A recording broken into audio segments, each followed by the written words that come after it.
Officials, welcome to the third weekly video update for flag football. This week's points of emphasis are playoffs are underway on Tuesday, co-rec rules, and starting and stopping the clock. Playoffs begin Tuesday this week and continue into next week. Thursday is not a playoff game for us this week. Game intensity will begin to rise as it is win or go home. Make sure the bigger the play is, the more we have a part of it, such as louder whistles, crisper mechanics, and stepping towards the play if players are in close proximity of each other. Remember, great game management allows for our games to run smoother. Talking to players will help it run smoother, and finding a friend on the field will help out with problem players.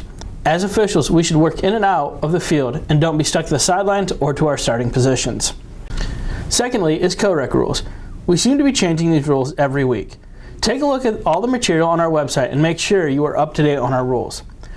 We can start a game with a minimum of 5 players and need a minimum of 2 of each gender and a maximum of 4 of each gender. Please do not deviate from these numbers. On a close play, no player may run the ball through line of scrimmage unless there is a completed pass. Runs the ball through the line of scrimmage without a pass, it is illegal advancement 5 yards from the previous spot. Replay the down. Remember, to open a play, the opposite gender must be involved in the pass, catch, or both. The final point of emphasis is starting and stopping the clock. The clock will run until the last 2 minutes of the second half. The exceptions are timeouts, officials timeouts, and injury timeouts. After a charged team timeout, the clock will start on the snap. For officials timeouts and injuries timeouts, the clock will start as it normally would under the last 2 minutes. If a team takes a timeout after a score, the clock will then begin on the snap if the try is outside the 2 minutes. In the last 2 minutes, a try will be untimed.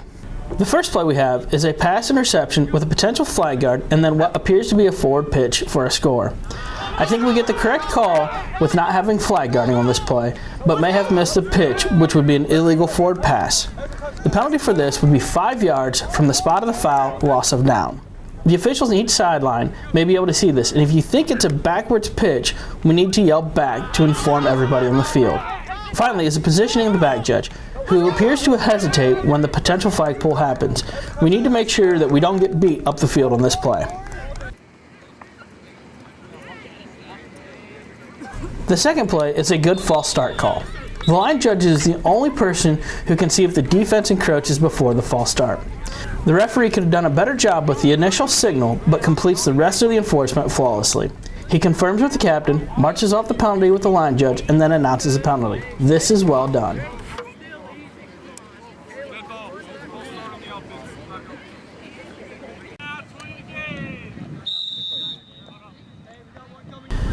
The final play is an interception play where the referee does a great job staying with the quarterback and then realizes to get back to the goal line to ensure the player crosses the line before being deflagged.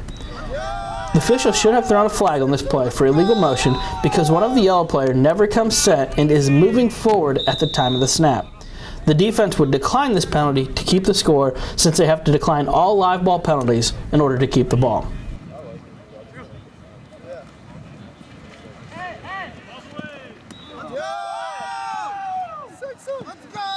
Thank you for watching this week's video update and have a great shift.